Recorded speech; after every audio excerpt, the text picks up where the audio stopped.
Of all the implants we place, this is probably the most challenging.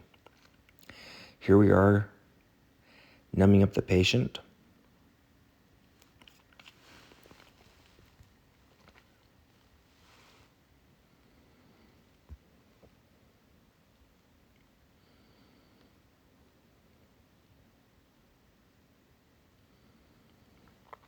Now we're going to go ahead and cut the gums to release the connection between the gums and the teeth.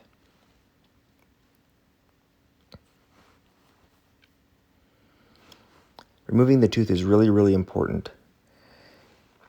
If the wrong amount of pressure is placed, or if too much movement happens in any direction, this can cause a great amount of bone loss.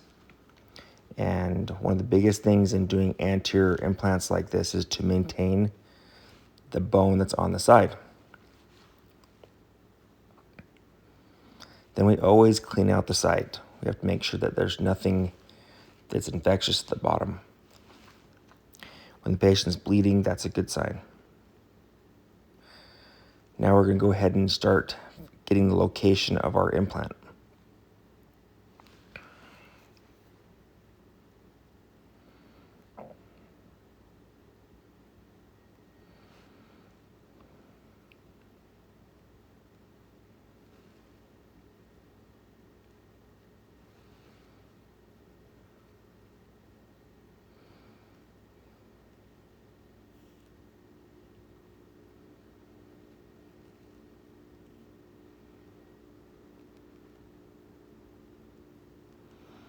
Here's us checking the location of the hole we just drilled.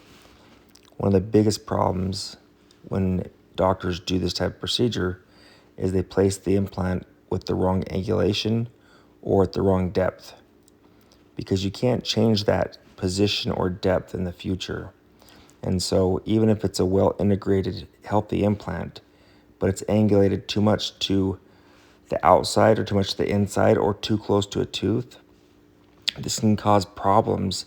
They can't be solved unless the implant is completely removed.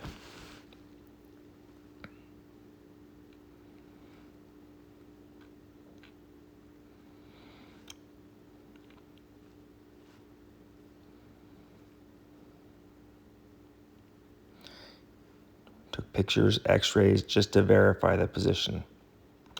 Now we just widened that hole, ready to receive the implant.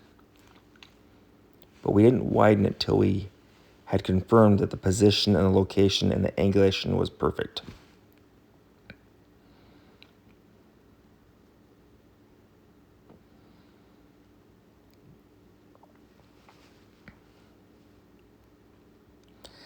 Now we're going to go ahead and place the implant.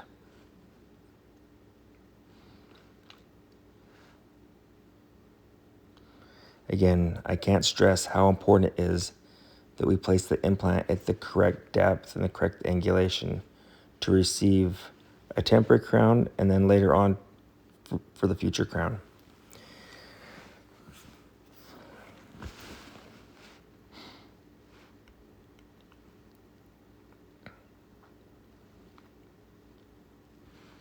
Here we are, just positioning the depth, making sure it's just the right depth. If you get this wrong, it can mess up the gums and it can cause the bone around the implant to fail or to basically disappear, causing these what we call little black triangles that look really bad in the aesthetic zone.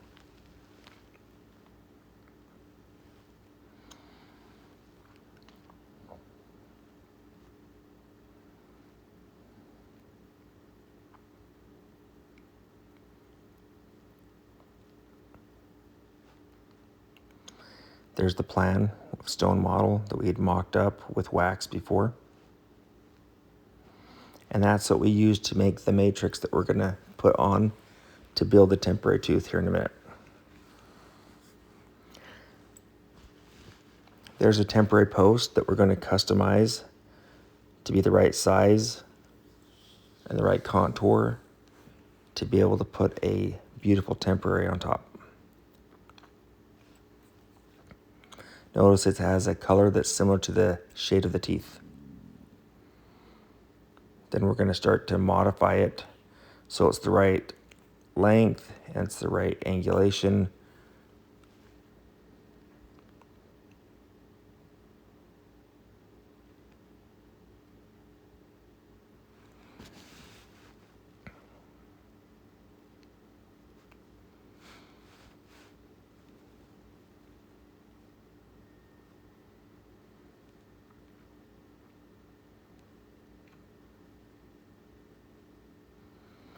Okay, so there you can see that now if we've modified it,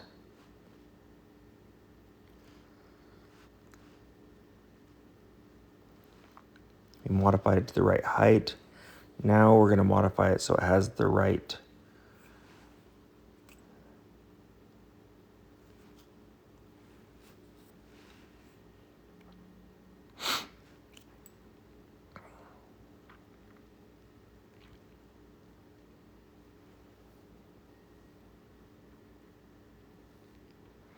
a lot of this work is done outside of the mouth, the customizing.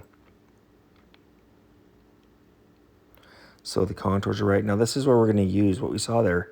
These are actually little little blood platelets that we took from the patient before the surgery started. And what we're doing is we are pushing these platelets down into the site. And this is one of the special things that we do in our office to create amazing healing. And you'll see as we're pushing this in there that it's filling up that space. And these platelets are the best thing to put in there to help it so that that space between the implant and the bone regenerates into the patient's bone.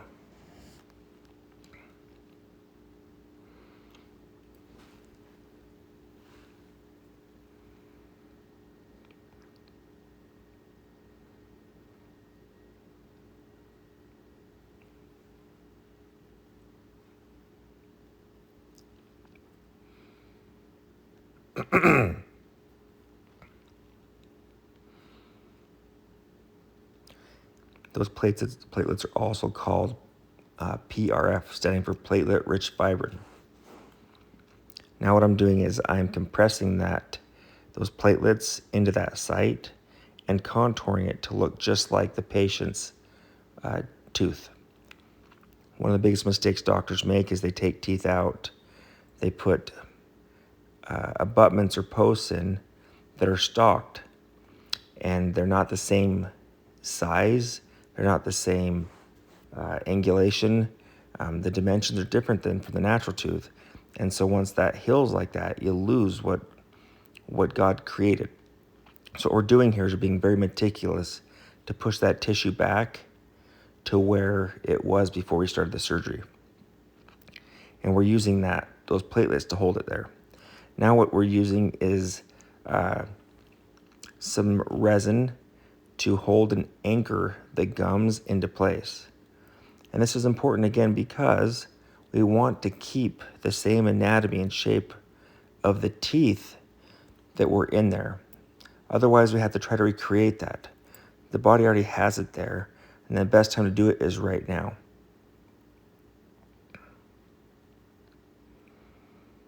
Now we're going to go ahead and cover the access holes so that we don't get any material down inside there. This is really nice so that we can take this temporary on and off, make it easy for the patient when they come back for impressions or scans.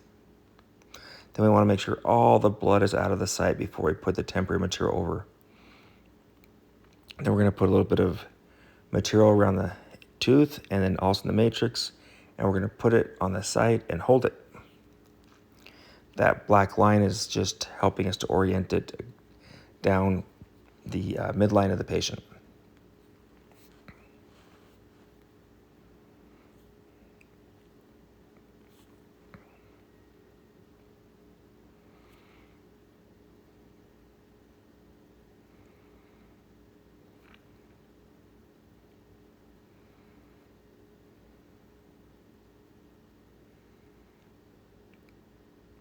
Now we take the matrix off. We remove any excess material that's hard. Make sure everything is nice and smooth so that we don't have any plaque that adheres to it. It's really, really important that these temporaries are smooth. They can look beautiful, but if they have rough surfaces, the patient's going to have plaque and bacteria attached to it, which will cause inflammation and swelling, which could lead to critical tissue loss or bone loss, which is the whole reason why we're going through this whole procedure, is to maintain what's there. We're checking occlusion there a little bit. And now this next step is probably one of the most critical things. We're fitting an orthotic appliance on the lower so that when this patient sleeps, she cannot touch the temporary. The implant will have no pressure on it. People are great during the day, but at night, you can put your jaw in positions you can't do during the day.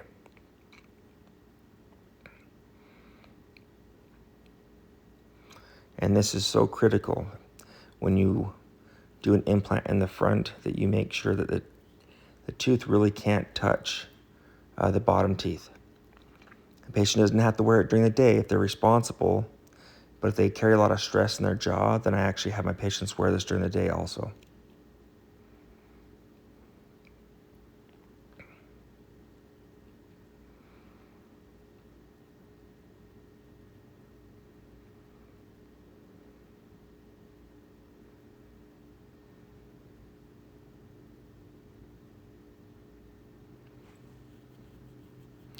Now we're going to go ahead and just contour and adjust the occlusion to make sure that during the day, when she bites down, that she can't touch. Again, this is so critical. We'll do this while the patient's asleep. You can tell that she's under general anesthesia. And so when she does become awake, we'll remind her that it's really critical that she doesn't chew or eat out of the front of her mouth. And then she'll return the following day just to have it adjusted. Again, making sure that once the patient's awake, that they can't perform any type of direction that would cause the teeth to meet. And I'm just moving the jaw in different ways, just making sure that, from my perspective, she can't touch it. But she still comes back the next day just to do it while she's awake. Then we go ahead and polish and smooth the temporary. Checking again to make sure that there's no rough surfaces near the margin of the temporary and the gums. Then we're polishing it again.